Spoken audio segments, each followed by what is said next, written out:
लड़ेंगे, हम अपने आप को बिल्कुल बेगुनाह साबित करेंगे। Thank you so much. जय तेलंगाना।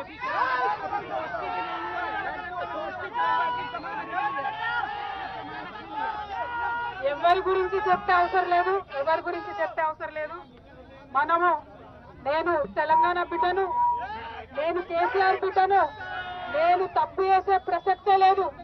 నేను మొండిదాన్ని, మంచిదాన్ని, అనవసరంగా జైలుకు పంపి నన్ను జగమొండిని చేసిండ్రు. ఇంకా ప్రజాక్షేత్రంలో గట్టిగా పనిచేస్తాం, కమిట్మెంట్ తో పనిచేస్తాం, అందరితో కూడా నిలబడి ఉంటామని తెలియజేస్తున్నాం. We were always tough, we are fighters, we will fight it out legally, we will fight it out politically. We were always tough.